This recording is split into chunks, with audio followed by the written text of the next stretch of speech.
ஓம் ஸ்ரீ மாத்ரே நமக. ஓம் ஸ்ரீ குருப்யோ நமக. ஓம் ஸ்ரீ கணேஷாய நமக. ஓம் ஸ்ரீ சுப்பிரமணிய சுவாமினே நமக. ஓம் நம சிவாய சிவாய நமக.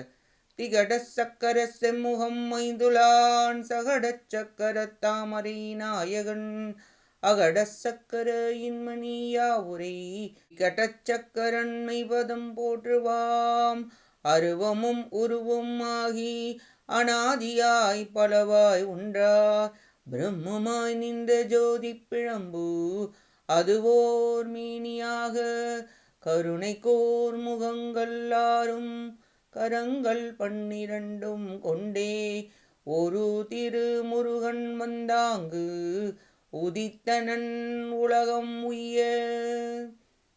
அனைவருக்கும் என் அன்பான வணக்கம்.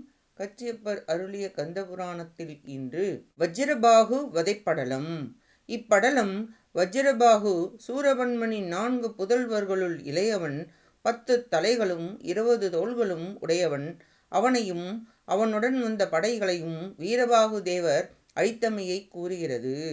சகசிரபாகுக்கள் 1000 பேரும் ஒன்றாக கூடி வீரபாகு தேவருடன் கடும்போர் புரிந்து உயிர் இறந்தனர் என்பதை வான்வழி ஒற்றர்கள் கண்டு ஓடி சென்று சூரபன்மனிடம் தெரிவித்தனர். இதை கேட்டதும் சினந்து பின் ஆச்சரியத்தில், அவனா இவ்வாறு செய்தான்? நம் வெற்றி நன்றாக உள்ளது என்று நகைத்தான். சூரபன்மனின் சினத்தை பார்த்து வலிமையையும் வெற்றியையும் பொருந்திய 10 தலைகளையும் வஜ்ரம் போன்ற அழகிய தோள்களையும் உடையவனுமாகிய வஜ்ரபாகு விரைந்து எழுந்து தந்தையை வணங்கி கூறினான். தந்தையே, அற்பமான தூதனின் பொருட்டு தாங்கள் சினம் கொள்ள வேண்டாம். நான் விரைந்து சென்று அவன் வலிமையை அழித்து கைப்பற்றி கொண்டு வந்து சேர்ப்பேன், காண்பீராக என்றான். நீ அப்படியே செய்வாயாக எனக் கூறி அனுப்பி வைத்தான் சூரபன்மன். வஜ்ரபாகு அனுமதி பெற்று காலில் பணிந்து வணங்கி அரண்மனை பக்கத்தில் உள்ள ஆயுத சாலைக்கு சென்றான்.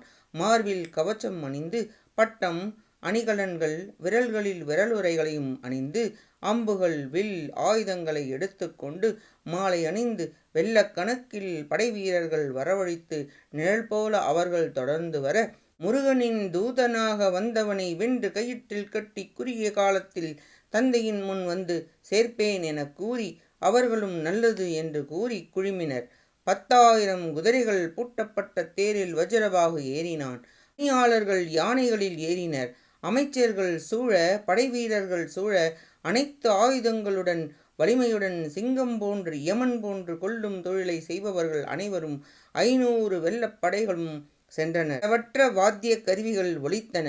தேர்களில் கொடிகள் அசைந்தன. புழுதி வானை மூடியது. நிலம் அதிர்ந்தது. வஜ்ரபாகு போருக்கு புறப்படும் போது பேய்கள் சண்டையிட்டன. காகங்கள், கழுகுகள், பருந்துகள், ஆந்தைகள் கூடி ஒலித்தன. கையிலிருந்த வில் விழுந்தது. அம்புக்கூடு அருந்து விழுந்தது. இடக்கண்ணும் தோள்களும் துடித்தன. கொடிகள் செயலற்று விழுந்தன. இவ்வாறு பல தீய சகுனங்கள் தோன்றின. படைகள் சூழ போர்க்களம் புகுந்தார்கள். கடல் எனத் திரண்டு வந்த படைகளை பார்த்து வீரபாகு தேவர், இவர்களை அழித்து மாலை பொழுதிற்குள் வெற்றியுடன் விரைந்து திரும்பி செல்வேன் எனக் கூறி ஆறுமுகப் பெருமானின் மலர் போன்ற திருவடிகளை மனதில் தியானித்து வணங்கி அண்டம் நடுங்க தன் தோள்களை தட்டி ஆரவாரம் செய்தார். வீரபாகு தேவரின் ஒலியை கேட்டு அசுரர்கள் அச்சத்தால் வியர்த்தனர், உள்ளம் நடுங்கினர். விஜயன் என்ற வஜ்ரபாகுவின் தேரோட்டி இதுவரை 14 உலகங்களிலும் இப்படி ஒரு பேரொலியை கேட்டதில்லை என்றான். அசுரப்படையினர் வீரபாகு தேவரின் மீது பலவிதமான போர்க்கருவிகளை பயன்படுத்தி கடும் போர் புரிந்தனர். புலியானது பாய்ந்து மான்கூட்டங்களை தாக்கியது போல் வீரபாகு தேவர் சினந்து அசுரப்படைகளை தாக்கத் தொடங்கினார்.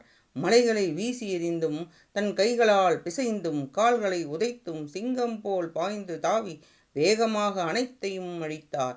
அசுரர்கள் புகழ் அழிந்தது. வஜ்ரபாகுவின் தோழர்கள் பலர் படைக்கருவிகளுடன் போரிட்டனர். மரத்தண்டு ஒன்றினால் அனைவரையும் வீழ்த்தினார் வீரபாகு தேவர். யானைகள், குதிரைகள், தேர்கள், அனைத்து படைக்கருவிகளும் அழிந்தன. தன் வாயால், வலிய கையால், பார்வையால், தன் ஊக்கத்தால் பல உயிர்களை பறித்தார் வீரபாகு தேவர். அனைவரையும் 8 திசைகளிலும் தூக்கி எறிந்து அழித்தார். அனைவரும் அழிந்ததைக் கண்ட வஜ்ரபாகு மிகவும் சினந்து தேர்ப்பாகனை தூதனின் முன்பு செலுத்த சொன்னான். இதைக் கண்ட வீரபாகு தேவர் திருமாலை போல் நெடிய தோற்றம் கொண்டு உயர்ந்து நின்றார். வஜ்ரபாகு இதை பார்த்து, வந்த அனைவரையும் அழித்து விட்டோம் என்று எண்ணிவிடாதே, உன் வலிமையை அழித்து உன்னை கைப்பற்றி என் தந்தை முன் சேர்ப்பேன் என்று கூறி போரிட ஆரம்பித்தான். வீரபாகு தேவரும், நான் உன்னை வெல்வதற்கு முயல்வேன், நீயும் என்னை வெற்றி கொள்ள முயல்வாயாக, இருவரும் பேசாமல் போரினை செய்வோம் என்று கூறி போரிட ஆரம்பித்தார். 1000 அம்புகளை விட்டான் வஜ்ரபாகு. ஒரு கையால் பிடித்து பிசைந்தார் வீரபாகு தேவர். பிறகு 10,000 அம்புகள் விட்டான். அதை ஒரு உலக்கைக் கொண்டு எல்லா திசைகளிலும் வீழுமாறு செய்தார். 1000 யமனைப் போன்று தோற்றத்துடன் 1000 அம்புகள் கை, கால், மார்பு, கழுத்து என்று குறிவைத்து எய்தினான் வஜ்ரபாகு. அதனை பொடியாக்கி தேர்ப்பாகனையும் தேரையும் அடித்தார் வீரபாகு தேவர். வேறொரு தேரில் வந்தான் வஜ்ரபாகு. 1000 அம்புகளை நெற்றியில் குறிவைத்து எய்தினான். அவை அனைத்தும் பொடியானது. தேரினை கையால் எடுத்து வானத்தில் வீசி எறிந்தார் வீரபாகு தேவர். திரும்ப நிலத்தில் வந்து விழுந்தான் வஜ்ரபாகு. நீண்ட வில்லை வளைத்தான். அதனை தன் கையால் நீட்டி ஒடித்தார் வீரபாகு தேவர். இருவரும் வாள் கொண்டு போரிட்டனர். வீரபாகு தேவர் வஜ்ரபாகுவின் கையை தன் வாளால் வெட்டி வீழ்த்தினார். தண்டாயுதத்தை எறிந்தார். தன் வாளால் 10 தலைகளையும் வெட்டினார் வீரபாகு தேவர். எம் தந்தையாகிய முருகப்பெருமானின் தூதனாக வந்த வீரபாகு தேவர் வஜ்ரபாகுவின் 10 தலைகளையும் தன் வாளால் வெட்டி வீழ்த்தியவுடன் அவன் இறந்தான். அசுரர்களின் அரசனான சூரவன்மன் தன் மகன் வஜ்ரபாகு இறந்த செய்தியை கேட்டு மனம் கலங்கிட, அருகில் இருந்த அசுரர்கள் அஞ்சி வருந்தி சிதறி ஓடினர். இங்கு நின்றால் தீங்கு உண்டாகும் என அஞ்சி கதிரவனும் மறைந்தான் என கூறி வஜ்ரபாகு வதைப்படலம் நிறைவடைகிறது. அடுத்த பதிவில் யாழிமுகன் வதைப்படலம் பற்றி பார்ப்போம். கேட்ட அனைத்து நல்லுள்ளங்களுக்கும் நன்றியும் வணக்கமும் கூறி விடைபெறுகிறேன். மூவிரு முகங்கள் போற்றி முகம்பொழி கருணை போற்றி ஏவரும் துதிக்க நின்ற ஈராறு தோள்கள் போற்றி காஞ்சி மாவடி வைகும் செவ்வேல் மலரடி போற்றி அண்ணான் சேவலும் மயிலும் போற்றி திருக்கைவேல் போற்றி போற்றி. ஆறிரு தடந்தோள் வாழ்க ஆறுமுகம் வாழ்க வெப்பை கூறுசை தனிவேல் வாழ்க குக்குடம் வாழ்க செவ்வேள் ஏரிய மஞ்சை வாழ்க யானைத்தன் அணங்கு வாழ்க மாறிலா வள்ளி வாழ்க வாழ்க சீரடியாரெல்லாம்.